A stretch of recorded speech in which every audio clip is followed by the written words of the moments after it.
Welcome to mom's kitchen.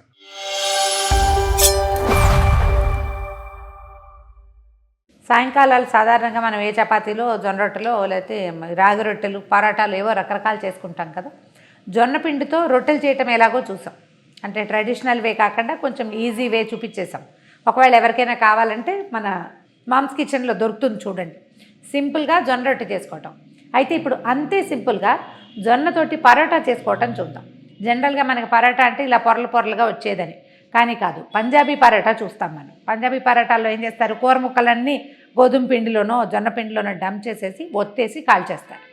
ఇందులో కర్ర వాడకుండా ఈజీగా చేసుకునే విధానం చూద్దాం. చాలా సింపుల్ ఈజీ అనండి. అలవాటైతే ఎంత బాగుంటుందో. ఇది పిల్లల కంటే కూడా పెద్దవాళ్ళకి చాలా మంచిదండి. కొంచెం ఏంటంటే జొన్నతోటి కొంచెం స్లిమ్నెస్ వస్తుందని నమ్ముతాం మనం కదా. డైటింగ్ పర్పస్కి బాగుంటుంది జొన్న. దాంట్లో కూర ముక్కలు వేయటం వల్ల ఏంటంటే, కూరలు వేయడం వల్ల రిచ్గా అవుతుంది. అంటే దాంట్లో ఫుడ్ వాల్యూ పెరుగుతుంది, కానీ అలాగే మన డైటింగ్ పర్పస్ కూడా సర్వైవ్ అవుతుంది. ఇలా చేసి చూడండి ఒకసారి.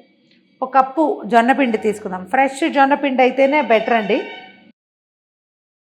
జొన్నపిండి ఫ్రెష్గా ఉంటే బాగుంటుంది. ఈ ఫ్రెష్ జొన్నపిండిలో దీనికి ఏం చేయాలంటే, ఒక చిన్న హాఫ్ ఉల్లిపాయ కట్ట ముక్కలు వేసేద్దాం. తర్వాత ఒక కీర, ఒక మీడియం సైజు కీరాని కోరేసాను. ఆ కోరిన కీర కూడా చెక్కు తీసి కోరుకోండి. తర్వాత ఒక హాఫ్ క్యారెట్, పెద్ద క్యారెట్ ఇది, హాఫ్ క్యారెట్ కోరేసాం, లేదా ఒక చిన్న క్యారెట్ కోరినా సరే. తర్వాత మెంతికూర నాకు చాలా ఇష్టం అండి. పాలకూర కూడా వేస్ట్ చేస్తున్నా. ఒకవేళ మెంతికూర లేదనుకోండి పాలకు వేసుకోవచ్చు. యాక్చువల్గా ఇది మా చిన్నక్కయ్య రెసిపీ, తను చేస్తుంది. సో మేము కూడా చేసి చూసాం, బాగుందన్నమాట. మెంతికూర పెద్ద మెంతి దొరుకుతుంది కదా, దాన్ని ఏం చేస్తారంటే ఆకులు వలిచేసి సన్నగా కట్ చేసి పెట్టుకోండి, భలే రుచిగా ఉంటుంది. తర్వాత కొంచెం ఒక 3 ఇంత మాత్రం, ఒక కప్పు అంటే ఈ కప్పు పిండికి మనకు ఒక 3 పచ్చిమిర్చి, 1 ఇంచున్నర అల్లం పడతాయి. అల్లము పచ్చిమిర్చి మనం గ్రైండ్ చేసి పెట్టుకుంటే, దంచి పెట్టుకున్నా సరే అది వేసేసుకోండి. ఒక చిటికెడు పసుపు, తర్వాత ఒక హాఫ్ టీ స్పూన్ కంటే తక్కువ, ఒక పావు టీ స్పూన్ అనుకోండి వాము వేయండి. చాలా బాగుంటుందండి, వాసన భలే చక్కగా ఉంటుంది. ఒకవేళ మీకు వాము వాసన నచ్చకపోతే జీలకర్ర వేసుకోండి, అది కూడా బాగానే ఉంటుంది. నలిపితే ఇందులో ఉన్న వాసన బయటకు వస్తుందంటారు. మన రుచిని అనుసరించి ఉప్పు వేసేయండి. వేసేసి దీని మొత్తాన్ని ఒకసారి కలిపేద్దాం. నీళ్లు ముందు పోయొద్దు, అవసరాన్ని బట్టి పోసుకోవాలి. అంటే అన్నీ వాటరీగా ఉంటాయి కదా, కీరలో చాలా తడి ఉంటుంది. ఈ ఉప్పు తగిలేసరికల్లా క్యారెట్ కూడా కొంచెం యూజ్ అవుతుంది కదా. ఈ అల్లం వెల్లుల్లి కూడా వేసుకోవచ్చండి. చాయిస్ ఉంటే మనకి పచ్చిమిర్చితో పాటు వెల్లుల్లిపాయలు కూడా వేసుకోవచ్చు, మీకు నచ్చితే ఆ వాసన. కొంచెం ఒక చిన్న గ్లాసు నీళ్ళు పెట్టి పక్కన పెట్టుకోండి. ఈ స్టవ్ మీద నుంచి వేడి వేడి నీళ్లు ఇందులో పోసేయండి.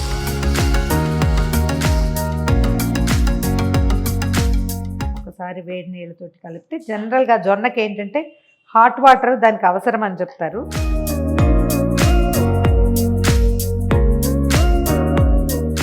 ఇదేంటంటే మన రొట్టెల పిండి పాళం కాదు, బియ్యపిండి చెక్కలు చేసుకుంటాం చూడండి, అట్లా కొంచెం మెత్తగా ఉండాలన్నమాట. మామూలుగా చపాతీలు కర్రతోటి ఒత్తేలాగా ఒత్తం, ఇది చేత్తో ఒత్తుకుంటాం మనం. కొంచెం నీళ్ళు ఎక్కువైతే ఏం కంగారేం లేదు, కాస్త పిండి వేసుకోవచ్చు. ఒకవేళ పిండి ఎక్కువగా ఉంటే మరి కాసిని నీళ్ళు పోసేయండి. దీంట్లో ఇంకా నూనె గిన్నె ఏమీ వేయమండి, ఇది ఇలా ఉంచేసుకోవటమే. చూడండి, మనకు సరిపడా పిండి తీసుకోవటము, ఒత్తేసుకోవటమే అన్నమాట. దీన్ని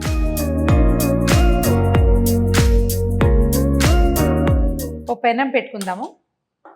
ఇది నాన్ స్టిక్ ప్యాన్ లాంటివి, నాన్ స్టిక్ లాంటివి పెట్టకండి. మందపాటిది మన కాస్ట్ ఐరన్ ప్యాన్, లేదా మన దగ్గర ఉన్నది సన్నటి తవా కాకుండా కొంచెం మందపాటిది ఉంటే ఇది నిదానంగా కాలటం కోసం అన్నమాట. ఇది వేడెక్కే లోపల మనం ఈ రొట్టెల్ని ఎట్లా ఒత్తుకోవాలో చెప్తాను. దీన్ని మనం పిండి వేసి వత్తము, రాయి మీద వత్తమండి. సింపుల్ ఈజీ మెథడ్ ఏంటంటే, ఈ సైజు క్లాత్ ఒకటి పెట్టుకోండి. మన హోమ్ నాప్కిన్స్ ఉంటాయి కదా, కిచెన్ నాప్కిన్స్, అలాంటివి పనికొస్తాయి. నావన్నీ ఎక్కువగా పంచముక్కలే ఉంటాయండి, వాటినే పెట్టుకుంటాం. ఈ సైజు ముక్క ఒకటి తడిపేసి పిండేయండి గట్టిగా. దాని మీద మనకి సరిపడా ఎంత కావాలో దీనికి సరిపడా ఆ మాత్రం ముద్ద తీసుకోండి, పెట్టండి. కొంచెం తడి చేయి చేసుకోండి, చాలా నీళ్ళ చేయి కాదు, కొద్దిపాటి తడి చేయి చేసుకుని దీన్ని ఒత్తేయండి. అది లేచి వచ్చేస్తుంటే మనం దాన్ని అదిమేసేయాలి అంతే. రౌండ్గా మనకి చేతనైనంత గుండ్రంగా చేసేద్దాం. ఫస్ట్వి కొంచెం చిన్నవే వస్తాయండి, మనకు కాస్త ఇది అలవాటయ్యాక పెద్దది వస్తుంది. మనం ఎంత పెద్ద ముద్ద తీసుకుంటే అంత పెద్దది వస్తుంది. నిర్మోహమాటంగా పలచం చేసేయండి, ఏం పర్వాలేదు, అది వెళ్ళాలి కోసాల దాకా అంతే. దీనికి కర్ర అవి వాడాల్సిన అవసరమే లేదు. 1-2 సార్లు చేసి చూస్తే మనం ఇదే మెథడ్లో రాగి రొట్టెలు కూడా చేసుకోవచ్చు. ఓకే, ఒత్తి పెట్టుకున్నాము. పెనం కాలింది. దీన్ని ఏం చేయాలంటే ముందు కొంచెం గ్రీస్ చేసి పెట్టుకోవాలి.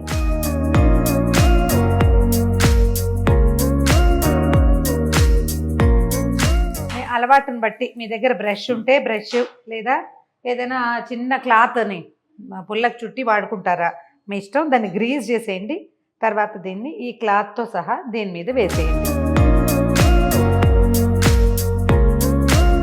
క్లాత్తో సహా వేసేయండి. తర్వాత అలాగా ఈ క్లాత్ని తీసేసి మనం తడి చేస్తే ఒక్కసారి కొంచెం దీన్ని తడిపితే సరిపోతుంది. చాలా కొంచెం ఎక్కువ చేయొద్దు. ఎక్కువ చేస్తే ఏమంటుంది, ఇగో ఇట్లా మూవ్ అయిపోతుంది అన్నమాట. ఇప్పుడు ఏం చేద్దామంటే 1/2 స్పూన్ నూనె. ఎక్కువ నూనె వాడద్దండి. మీరు చాలా డైటింగ్ ప్లాన్ ఉంటే కొంచెం నూనె తక్కువ వాడుకోండి. మన పెనం ఎంత పాతది, ఎంత బాగా కాలి ఉన్నది అనే దాని మీద దీని అందం డిపెండ్ అయి ఉంటుందన్నమాట. కావాలనుకుంటే మూత కూడా పెట్టుకోవచ్చండి.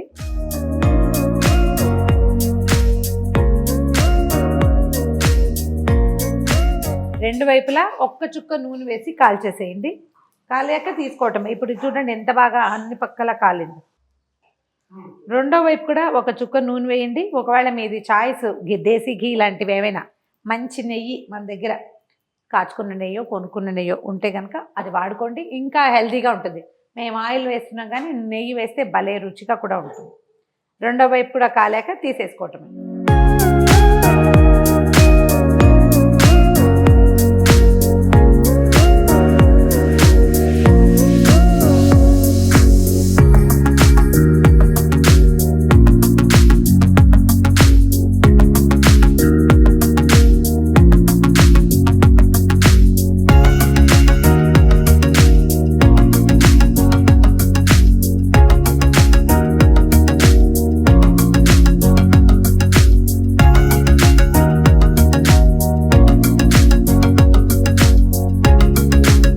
ఇదిగోండి, మన జొన్న పరాటాలు రెడీగా ఉన్నాయి.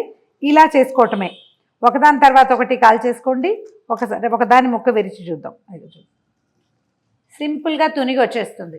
పిండికి ఏం లేదు, మనం కొంచెం ఒక 10 నిమిషాల ముందు కలిపేసుకోవటము, పొత్తేసుకోవటమే. నేను చూపించినట్టుగా సేమ్ ఇలాగే క్లాత్ తోటి, మీకు ఏ క్లాత్ అవకాశం ఉంటే దాంతో చేసుకోండి. నెయ్యి వేసుకోండి, ఎక్కువ రుచిగా ఉంటాయి. నెయ్యి కొంచెం తక్కువ వేసుకోండి, డైటింగ్కి కూడా పనికొస్తుంది. ఈ వీడియో కనుక మీకు నచ్చినట్లయితే లైక్ చేయండి, షేర్ చేయండి. మరిన్ని ఇంట్రెస్టింగ్ వీడియోల కోసం సుమన్ టీవీ మామ్స్ కిచెన్ని సబ్స్క్రైబ్ చేసుకోండి.